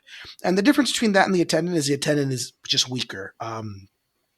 It goes down to weapon skill 4. It goes down to toughness 5. It goes down to 3 wounds, 3 attacks, and leadership 7. For war gear, it either has a Regent Blade, which is for the Regent only, or a Brute Armament, which is for the Demon Attendants. Special rules. They're all demonic bound, obviously. But the Regent is a character. The Attendants are not. You could take 2 more Attendants, by the way, for 45 points each, which is nice. It has Aetheric Dominion, obviously. Bound Malefica, obviously. They have Hammer of Wrath. So they do benefit from the Hammer of Wrath +1. Right? Okay. So they become Hammer of Wrath +2. They have the Regent has a 4-up invulnerable save, or the Ethereal Invulnerability. The Attendants have a 5-up invulnerability from the Ethereal Invulnerability. The Attendants are chosen warriors. They're all bulky 3. They're all traitor. obviously. I'm not going to go over Ethereal Invisibility because it's the same thing as last time. You just can't take it against force. As for weapons, the Brute Ornaments are Strength User, AP 3, Melee 2-handed, Murder Strike 5 up, Rending 6 up. And the Regent Blade is Strength User, AP 2, Melee 2-handed, Murderous Strike 5 up. So it actually loses Rending. You don't need it. You don't need as much when you're AP2. Well, Exactly. you're losing the tank hunting potential. Yeah. Yes. But that's about it. It's okay, though. I mean, On a 6, I'm not worried about tank hunting. I mean, these will shred right through Marines. Hell, they might even shred through Terminators if they need to. The Regent absolutely does. Yeah. Now, the thing to be careful about, though, is if you attach the 2 attendants, the majority unit toughness is now 5. Mm-hmm. Yep. So it's easier to get wounded. So just be careful, be careful. In a challenge, though, the wounds are specifically model to model, so you could get the benefits of the toughness 6, but it's a matter of getting there in the first place. I wish he was an independent character without the attendants, so he could join other units to have a beefier squad backing him up to soak more wounds on the way in. Yeah. Or that the attendants were also toughness 6. That might come later. That'll come probably in the summer. It's rough, but I mean, it's cool. Like I said, it's a close combat army so far, and I don't think that's going to change very much. I think it will because you had some really good shooting in 1.0, so I think it'll expand past melee. Well, I mean, once we move to the next unit, that's not going to change very much. Oh, okay. No. Yeah, I do like the attendants having chosen warriors because, like you said, hey, you get the in combat if there's say 3 of them, you get the lower toughness, but you could in say challenge. Oh, I'd rather this guy go to the normal things. The attendant takes the challenge. Now your 2 guys who are out are majority toughness 6. They're a little bit harder, and you have the guy who actually is going to carve through more models, and maybe that's your best way to win rather than really hammering in on one character. Ooh, that is an interesting idea, and I'll have to look into that. Yeah. I like that sort of idea. Like, one of the worst feelings I find is that I have my giant beatstick character and then you challenge him with like your tactical sergeant. Cause like, all right, I'm going in there. Yeah, I might win the combat through doing that. But if you haven't had stubborn, it's not going to matter. I haven't really hurt you. This is a good way to hurt you. It's actually funny. Kabana's going to have the same problem, but Kabana does get around this. And I'll talk about it when we get to Kabana, but it's actually quite funny how Kabana like destroys that idea. Okay. Well, hey, for how many points he is, he should have ways to get around that. While we're here, let's just mention models. So they don't have a specific model for the Regent, but the attendants are exactly identical to Brutes, except they get the bonus of Chosen Warriors, from what I remember. The attendants are going to be 50 mil circles then, and then I guess you would use like a Demon Prince as your Regent, like a walking. So it's Demon either Prince. Going to be. So here's the problem. Like a 50-60 base. It's either going to be a Demon Prince 60 or 40, and using like the Skull Taker or Blood. Yeah. Because here's the problem. Again, we're using 1.0 as a kind of thing. That Regent is exactly between the low end of the HQ from 1.0 between the Herald and the Demon Lord. Boy. Yep. So we don't know. In this, actually, that's an interesting thing to mention. Is that in general, okay, the character, the other one, but like these doesn't have a model, and they don't tell us how to model it. They don't tell us space sizes. Like the other one, we know because they have official models. Oh, okay. So I'm reading the fluff blurb on the side. Yeah. The Regent would just be like a tougher brute, because the most powerful among the demon brutes are the Regents, enforcers of blah blah blah blah blah. All right, so 50 mil base. There we go. So is that a 50, maybe a 60 to differentiate him, right? But like that's like the ballpark, 50 to 60. Yeah, I'm just wondering later, are they going to tell us bases because they didn't say it here? Because I could see that. Yeah, you make him a little bit bigger to make sure he looks different. Maybe build him up a little bit, put him on a bigger tactical rock. Yes, they love doing that. Like how we got Praetors on 40s despite being in power armor. I'm not still salty or anything. Hey, I play Marvel Crisis Protocol. Everyone's on a tactical rock. Everyone's got rocks. Everyone's high up. I love it. Especially because Squirrel Girl's coming out and she's great. Except her eyes. She doesn't They have. did her She doesn't eyes have weird. a rock. She has a tree. No, she does have a rock. She needs a tree. Oh, is it? Oh, I got it. Yeah, it's a rock. Damn it. But I'm gonna find a tree and put her on a tree, because height there is meaningless. In terms of where you put the physical model. So, all right. So they're pretty cool. Steve, why don't you take us through the troop or elite choice? These guys may fit either. Ooh. So that means if you want to do this, to bring them in, you can actually include quite a few units since they can kind of eat up a little bit both in your ally slot. I forget how many elites you get in the ally slot. 1 or 2. One. One. Okay, so Sean lied again in the group chat. I gotta yell at him. So that means you can have potentially 4 units of these guys. Are we sure? Are we sure it's 1? Nope. But I brought my book to 1. I brought my book to the other room to check something, and I didn't bring God. it back with My book's me. in the car. My book's in the Dan? car. Wait. Don't be so definitive when you don't know. Wait. The easiest way actually on Battlescribe. Hold on, I got my mechanical book right here. All right, take a look at that. It's on. I'm assuming it'd be in the front. Oh, Do you want to smack more things? Maybe you should just punch. That the was not microphone me. next time. That was not me. That was me. I dropped did my you do? mouse. Oh. I dropped my computer mouse onto the floor, and it hit the corner of my table. Okay, All right. I was- Sean did not lie to you, by the way. It is 1 Oh, HQ. there are 2. Okay. Yeah, So 1 Dan HQ. lied to us. I Got it. lied to you. 4 1 HQ, troops. 4 troops, 2 elites, 1 fast attack, 1 heavy support. Okay. 4 troops. So you So can you have could include 6 a lot of units. these guys. You could really make an army out of this. 6 units of demon brutes. So, okay, what can you take up to 6 units of in this allied detachment for 135 points? Brutes. Their movement 8, their weapon skill 4, ballistic skill 3, strength and toughness 5. Sound familiar so far? Wounds 3, initiative 5, attacks 3, leadership 7, and a 4-up save. They have brute armaments. They are demons with the bound subtype. They have Aetheric Dominion X, which... Yep, Aetheric Dominion X, Bound Malefica, Ethereal Invulnerability 5-up, Hammer of Wrath 1, Bulky 3, and they're trader locked.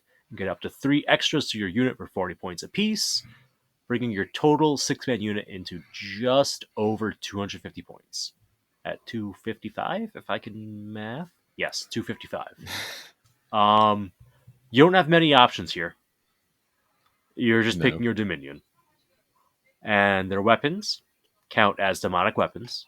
They're strength user, AP 3, melee, 2-handed, murder strike 5-up, and rending 6. They are exactly the same as the attendants, but they lose the Eternal Warrior. Not the Eternal Warrior, the Chosen Warriors. Yeah. I mean, they're cool. I can see a unit of 6 popping out on the board and charging. So, I mean, the real question is what Dominion do you go for with these guys?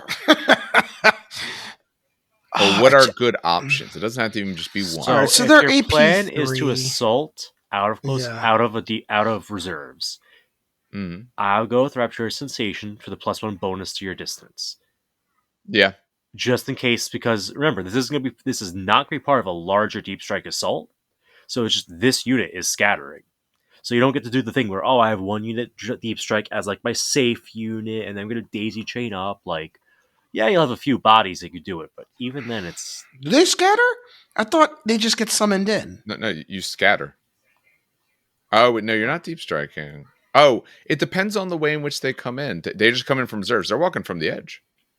Do these guys have anything that lets them drop down? No. Demon. Sorry, Demon lets you drop down. Yeah, That's hold what on. it is. Hold on. That's the actual rule on Demon. I don't have it in front of me. Would it be under Demon? It would have to be. They don't have a rule otherwise. There's nothing under Demon. I'm looking right at it. Hold on. It's got to be under this shit. No, they come on the table edge. Oh my god. Yeah, unless Demon gives you deep strike in any way, they don't have it. Demon does not. There's rules testing morale checks. Yeah, I don't. Okay, so if you have an esoterist and you use his breach the veil power, there it is. Okay, I'm thinking. Okay. Yeah, there is ways to do it, but naturally, if you're just bringing them on, it's board edge. Esoterists and stuff like that can do it otherwise. So if you're doing it that way, yeah, honestly, probably either way, the that one's a good one because then you get extra moves on your runs. If they're walking in from the edge, they get to be To further try up. to catch up, yeah. Yeah. I like Heedless Slaughter because it's going to counteract loyalists' Vexillas, so Yeah. you have a better chance of winning combat and sweeping, which is nice. Um, uh, I mean, they all have they. There's options. Yeah. Well, the big thing is I wouldn't want to put Putrid Corruption on them because making them heavy, they're a pure assault unit. They're not going to get there. And Oh Acid no, they Terrace never gives get you there. some options, but I still wouldn't want to do that. Malevolent Artifice might not be bad because, yeah, your save's only 4 up, but for the guns, they're probably training on you if you have other scary options. Unless they're the scariest option, then it doesn't do any good. But yeah, I Well, would. these guys finally give Vindicator something to shoot at, but that toughness 5 is pretty. It's pretty good. Um, so yeah, rerolling save. It's a nice spot to be because it's like I could throw bolters at it. It's not really worth throwing like las cannons at. So the re-rolling armor saves could be useful unless they're running lots of heavy bolters and Yeah. lots of autocannons. As long as they're not doing that, then it's great. Yeah. Honestly, even Infernal Tempest, I don't mind because you already have Hammer Wrath. You get extras. They have Deflagrate, and now they actually have a reaction sort of thing. Because sometimes the best way to handle someone's elite charging unit is to charge them instead. You can get some pain into them then. Like I said, I think there's a few bad choices, but a lot of them are actually pretty good. There's cases for everything. Yeah. But yeah, that's Bound Demon Brutes. All right. So that gives us most of what we will call the normal units because we're going to go to now is a Lord of War. Remember, for this, you'd have to have a big enough game and all like that. But Dan could talk about the Well, model that he owns. Yeah, Dave, do you want to talk about Gargantuan real quick? Just to rehash? Yeah. Let's just mention what Gargantuan does real fast. This is in other spots, but he is Gargantuan. That's why we saved it till now. You automatically are Eternal Warrior and Fearless. You don't have your characteristics negatively modified except wounds. You're not slowed by difficult terrain, automatically past dangerous, so nothing slows you down. You're 10 models for outnumbering other units, so you actually get to count as 10 things. You, much like Titans and Knights and all, you can only make reactions against things that are big enough. So in this case, armatures, dreadnoughts, primarchs, vehicles, or some with 8 or more wounds. So regular Marines and stuff like that, you get no reactions against. If you take a wound from poison or fleshbane, it's got to be rerolled. You can always attack with all your weapons and shooting phase, and is including a part of reaction. You can shoot heavy, ordnance, you count as stationary, none of that stuff matters, and you're allowed to charge. So you can shoot anything you want, always be charging, all of that's fine.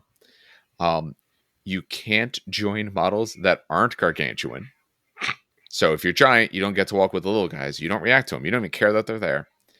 And a gargantuan unit subtype ignores all effects, detrimental or beneficial, of all psychic powers and cannot be wounded or affected by any attack with a psychic focus special rule.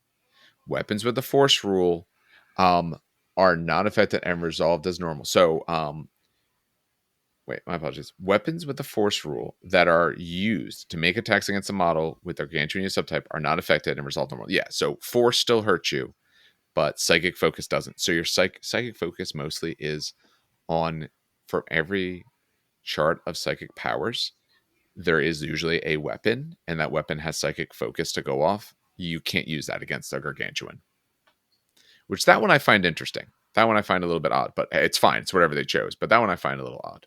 All right, Dan. So why don't you walk us through what this 525 point monster God, does? Kabanda. Take him now. So Kabanda is I think we already reviewed him a little bit. I think some things may have changed, but if not, I won't remember.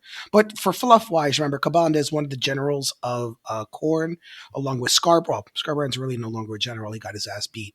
But he's one of the generals of Khorne.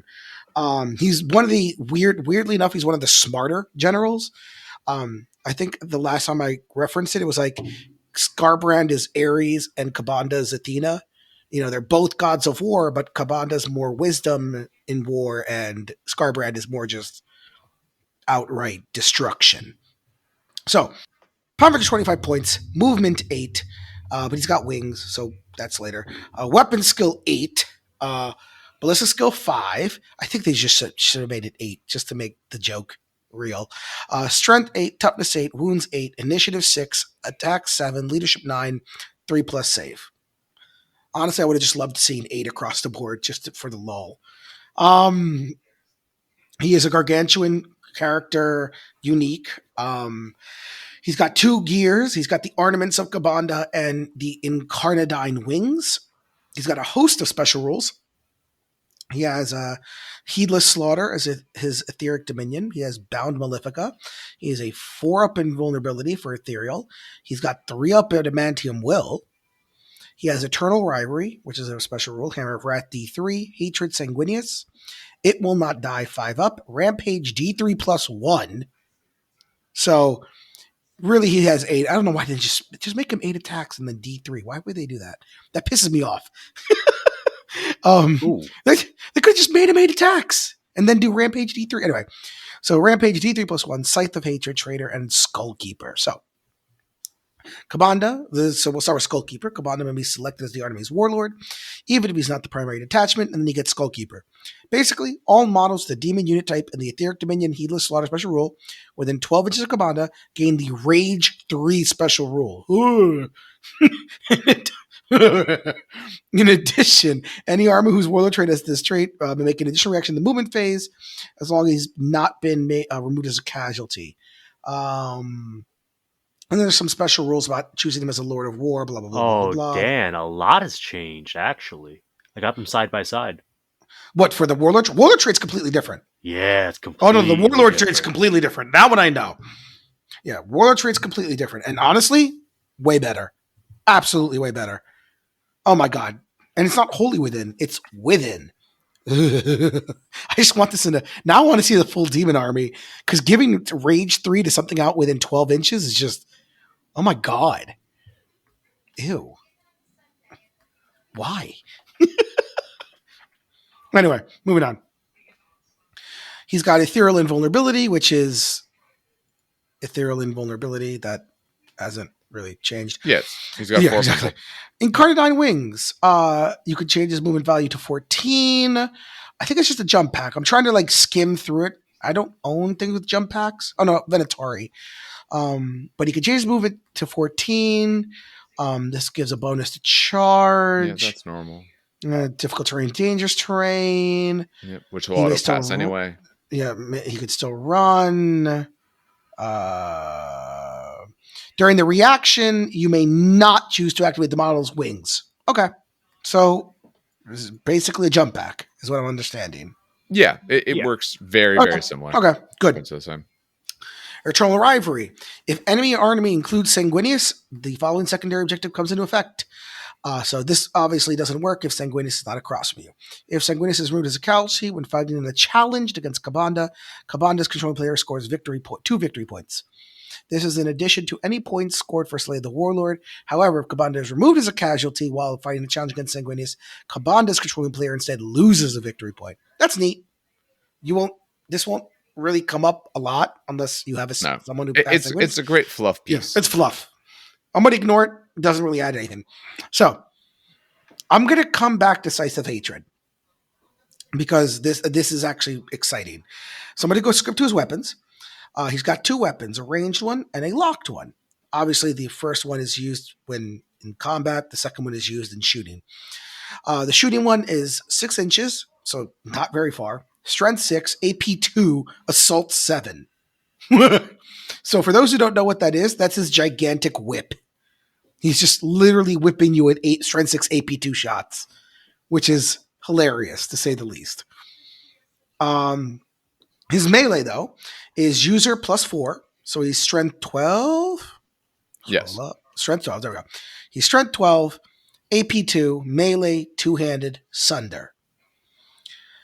Okay. So he hits like an absolute truck, right? And this is, so just ignoring Scythe of Hatred, he hits like an absolute truck. He will destroy anything he touches. He's a monster. one of the things that people were saying that, you could just challenge him, right? What you do is you challenge him with one mook, and then everyone else beats on Kabanda, and Kabanda only really kills that one mook. That kind of sucks, right?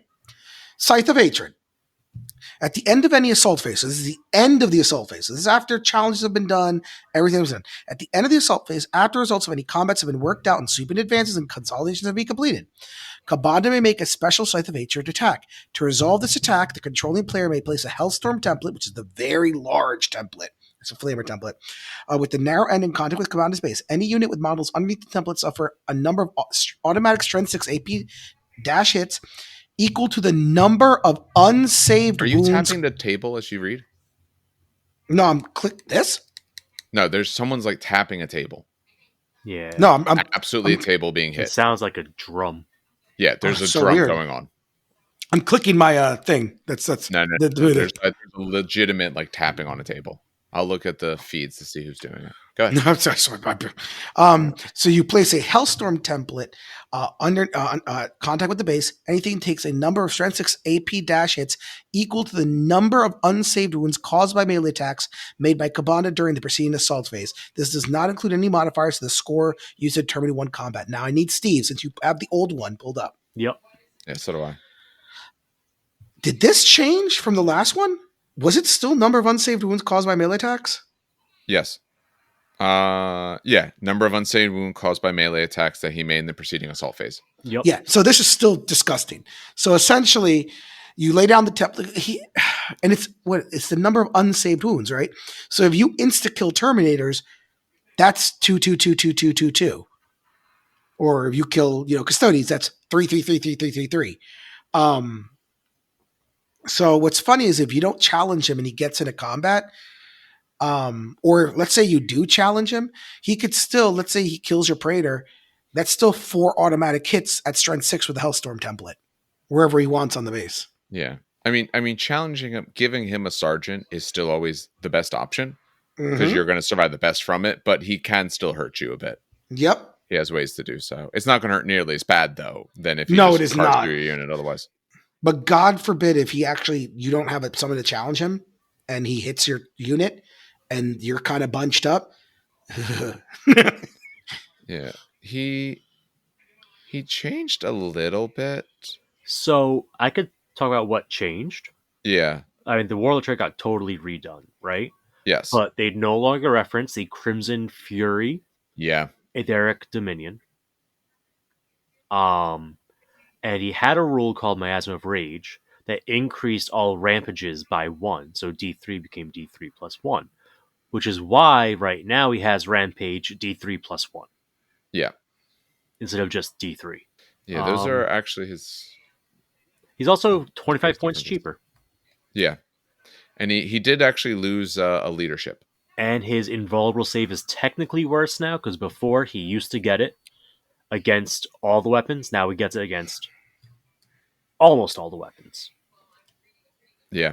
Because the instant death thing, even though he won't suffer instant death, if a weapon has instant death as a rule, it'll override the invulnerable save, for example. Right? Or am I... No, it's just... I'm mixing it up with the other thing. Sorry. Yeah, it's the other thing. Yeah, he doesn't get it against psychic. Yeah. So it's but he does have Adamantium Will. He does have Adamantium Will, save. so... Yeah. So the 3-up save versus psychic stuff. Yeah. Isn't Adamantium Will a save against psychic powers? Yes. Yes, and perils. So if you hit him with a force weapon, wouldn't Adamantium Will take over? Probably. I'll check Adamantium Will. Look at Adamantium Will, because otherwise there's no reason for him to have it, because you can't hit him with psychic focus because he's gargantuan. Adamantium Will.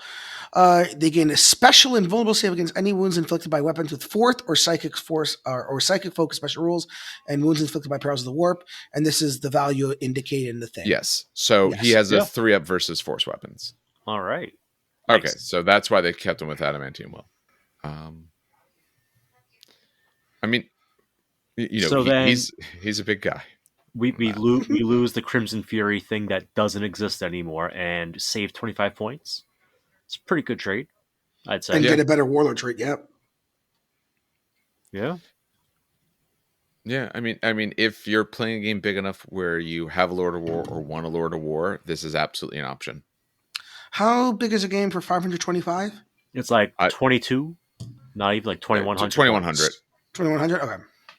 I mean, I'll Yeah, take him just because he's an awesome model. I love that model so goddamn much. Then do it, Dan. You're playing a 3K event next week. Do I it. can. Oh my god! I asked actually, so I sent Grady a message because I was like, "No, I can make my Mechanicum dude a Psyker, and then summon Kabanda."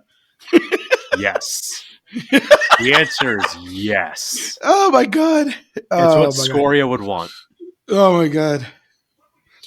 I can't, but you can't take named characters, so that's why. nope. Yeah, I say that's the one thing we're gonna do. Named yeah, they characters. can't do named characters, but still, I was like, "Oh my lord, have mercy on my soul." What does Mechanicum lack? Melee. All right, just summon Kabanda. Screw it. He'll handle it. I'll say he is quite good at 500 some points. Though you should do a lot, and it is not surprising it does a lot. And yeah, this dude's going to be, depending on your army, he's going to be super hard to deal with. You might just have to try and feed him units, let him kill someone, and just go about and score your objectives and do the rest. Even feeding him units sucks because he's going to dump out Hellstorm templates. He has to be able to. Where's this thing? How big is a Hellstorm template? 14 inches or 16? Either way, actually, yeah, It's a flame template that ends in a 5-inch template. I forget the exact length. 14 sounds almost right. Hellstorm template length. Yeah. 16. Oh, God. It is a 16-inch that ends in a 5-inch wide template. Yeah. I mean, it's also tough because with that, since he has wings, he can essentially jump over. You can't necessarily lock him down. But yeah, he's going to be a problem. This is the sort of thing of you only bring him if your opponent knows that you're bringing him. Because otherwise, it's not going to be a fun day for anyone. No. Like if they're not bringing a Lord of War, you don't bring your Lord of War. Oh, Especially God, when your Lord of War looks like this. What's even sadder is not even my sisters hurt him. Because the whole thing with the sisters is that they cause Perils of the Warp on demons. Yeah. But he's got a 3 up against Perils of the Warp. Yeah. Oh, God. Yeah. He's a terrifying monster. No, I mean, to take this guy down, you need, if you're talking about range, you need, stuff that's close to minimum strength 5. 8. Yes. Well, I'm even thinking to do it well, you need your heavy weapons. They're also going to cut through his normal saves. If you have a lot of bolters, you want to kill all the psychers first. Yep. Or, question, actually. So, the bound rule says that if you have no psychers, you lose toughness, right? Yes. He's gargantuan, so does he not care about that? He does not. Oh. Because the gargantuan says you can't be negatively affected. Yeah. So, good luck. Yeah, You're not... to me, that's a special rule, so no, he would not be.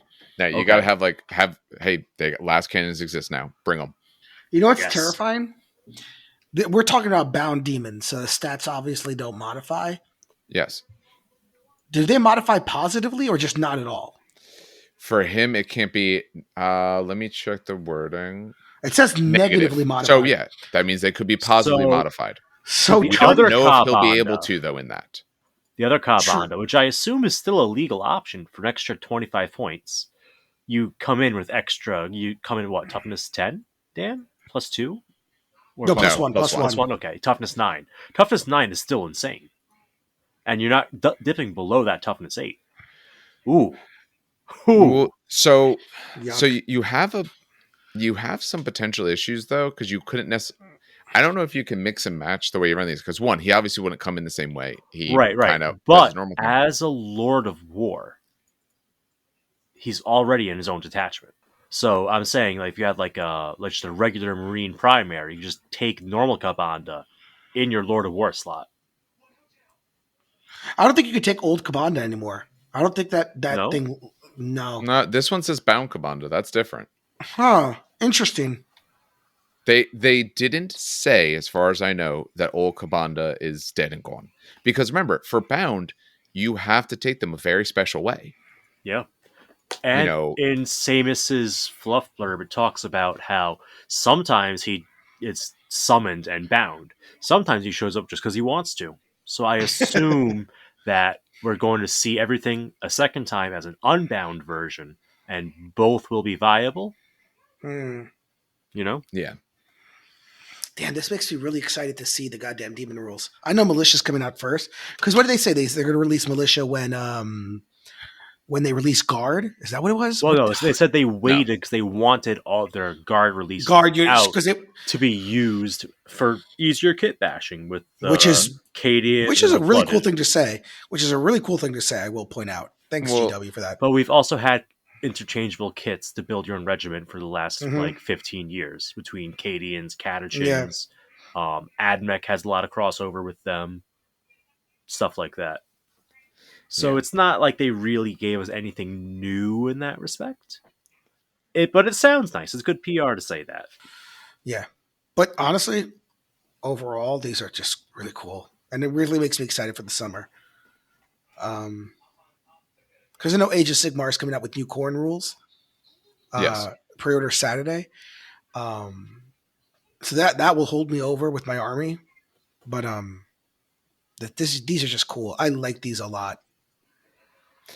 It what they did here is very cool. It's kind of a shame that it took them this long to essentially let you put demons into armies that some of them absolutely want to have demons. But giving you this as a stopgap until you can get the rest is a great resource. It really is. There actually is a mission. Maybe we'll talk about this very briefly, just to mention the mission that they talk about here. The mission is disrupt the ritual. That's old school. That's real old school. Yeah. So the idea is you have defender trader forces trying to get demons on out on Onamat, and then the attacker, who's a loyalist, is trying to disrupt it. You're going to have 5 objectives. 3 of them the defender puts in their deployment zone. Afterwards, the attacker puts 2 in not a deployment zone. They have to be at least 6 inches from the board edge, 12 inches from each other, not on impassable terrain, and all of that. For these, if the defender controls one at the end of their turn, they're going to get a victory point. If the attacker controls an objective at the end of the turn, they destroy it and get D3. If the attacker causes an enemy unit to be completely removed as a casualty, and falling back does count if you leave, before the defender performs a deep strike assault, they score a point. If the enemy unit was also an elite choice or an HQ, you get an extra. So if you can take the fight to them first, you get 1 or maybe 2 points.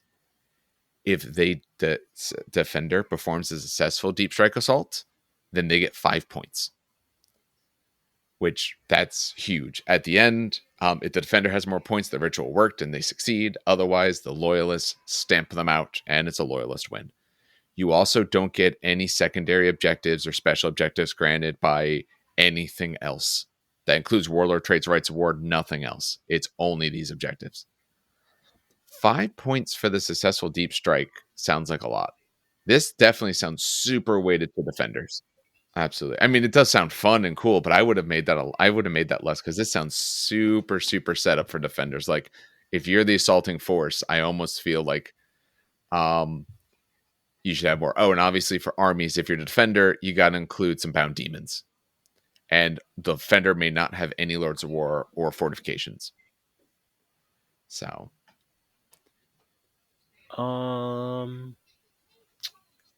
So I feel like the location of the objectives, though, is going to do a lot to affect victory points, right?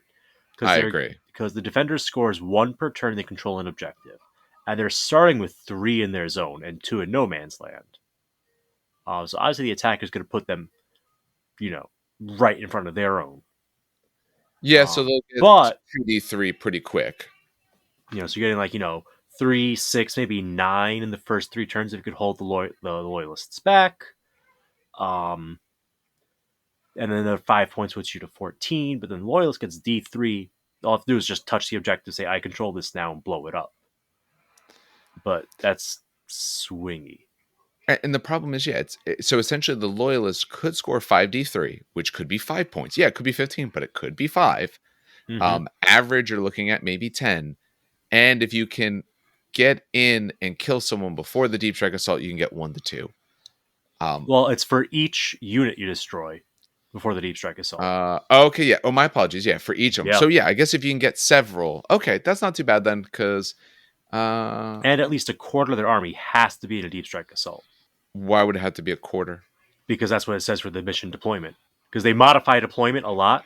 Like they give the demons Deep Strike, for example. They give 4 units Deep Strike for free and stuff like that. Oh, my apologies. I didn't notice the second part. There's Thank you. I was only looking at the main page. No, there's a second page and does a lot to change things up. Okay, good. Okay, now I feel a lot more fair about it. Yeah, because 25% has to be in Deep Strike Assault.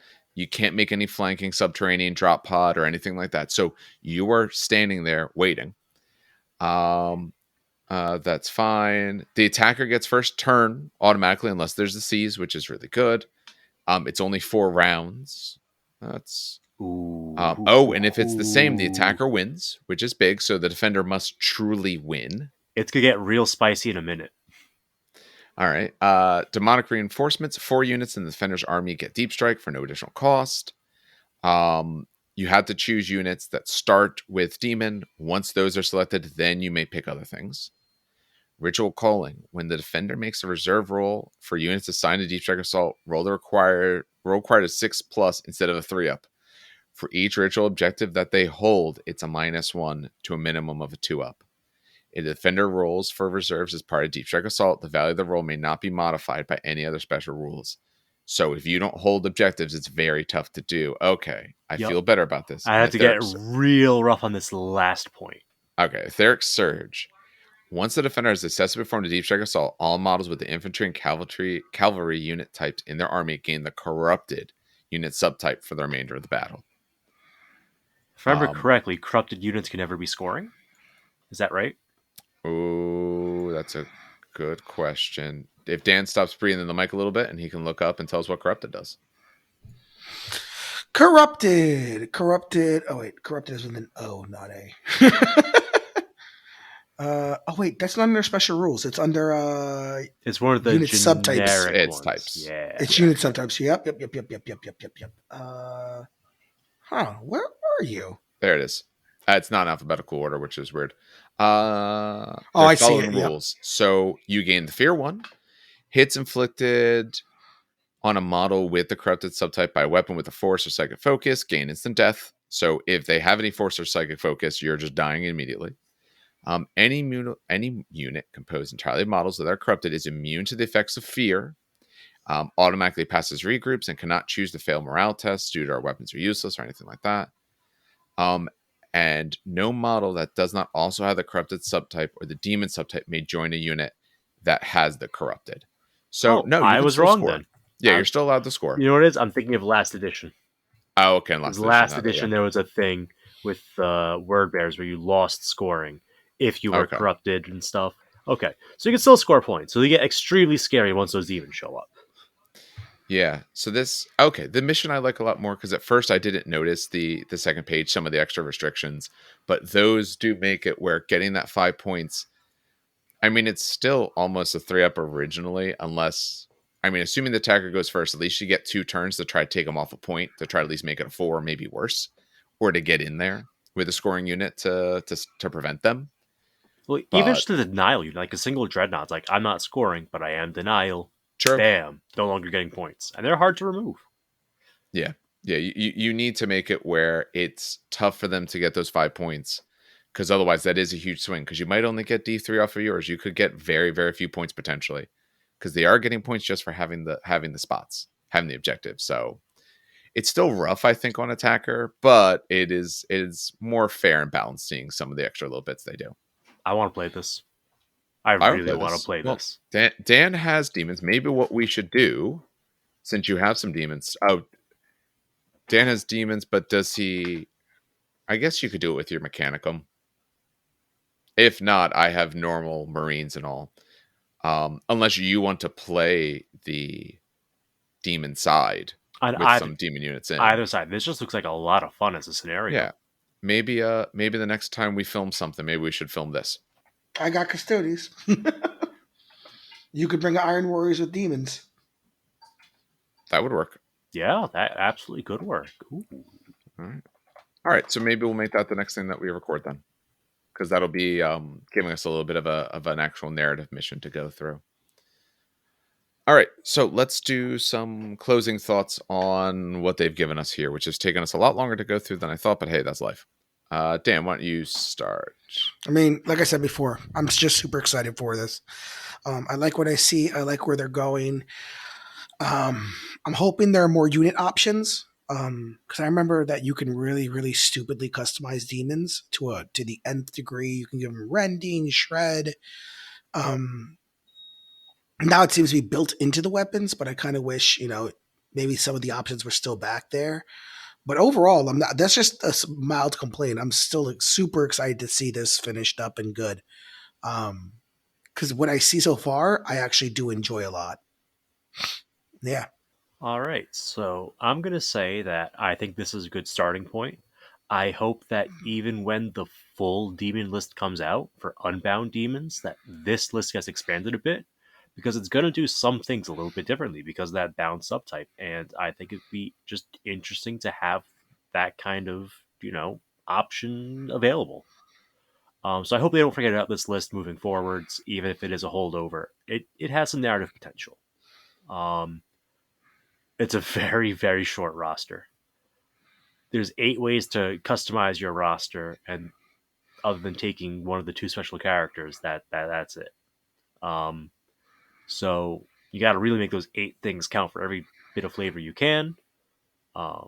If you want to go with some plastic options, just think about things that are like big on a 40 mil base or come on a 50 mil base. So like if you want to do like a Slanesh themed one, I was looking before, the Slangor Fiend Bloods could be a route to go for them. You could do Beasts of Nurgle if you want to do like a Nurgle themed one, stuff like that. Skull Taker and the Corn Herald are also very good if you're Yep. doing any of those. And then for Zinch, don't worry about it. No, the Myrmidon Psychic one. Oh yes, the Minotaur boys. Yeah, the Minotaur, but with the staff, and he's like on fire. Yep. Magic Minotaur, that's true. Yeah. So if you don't want to have to buy 400-year-old resin to run this, but you still think that the idea of this is cool, there are options you could get from your friendly local game store. Yeah, I think this is very exciting for what they're going to do with demons from here. My hope is that these Aetheric Dominions, that they keep them they clean up the one wording, sure, but they keep the rest exactly the same, because one, I don't want 2 different types of rules. That's so confusing and such a pain. The other big thing about it is this gives us a nice taste of what we hope that they will do with it. It gives us a few of the units. It is very melee focused, so some of the options aren't necessarily great for them right now. But I am excited to see what they open up and what sort of things they actually can do. What I also think is good is, okay, you finally now, if you're playing Word Bearers, you can finally actually play your army. Like the way that, in my mind, the reason you play Word Bearers. You play Word Bearers because you want to take demons, and you can take demons, and that's like your thing. Now you finally have those sort of options. No, I think they did a really good job with this. I think almost everything fits. I think everything seems pretty reasonable, except that one rule a little bit. But otherwise, there's no immediate standout. This is the thing to do, which is great. So, all right. I believe that will do it for us tonight. So, as always, on behalf of everyone here, I just want to thank everyone who is listening, whether you listen to us on any podcatcher or whether or not you listen to any of this or watch this on the YouTube channel. Remember, we do put some additional content out there, like battle reports and things like that. So some things that just don't get onto the podcatcher because they just don't fit. A few things. So for coming up, we did this now. We will be getting back to Solar Exilia, but this just released. We have some of these armies, and it was kind of exciting to go through. So we wanted to discuss that now. So we did this now. We will be getting back to Solar Aux. Like I said, we talked about what the next 30K battle report we're going to film is. We'll film the one out of this. We do have an event coming up in 2 weeks, so we'll see if we can get something useful out of that. At least, if not, we'll at least talk about it. So we'll see what we do with anything related to that.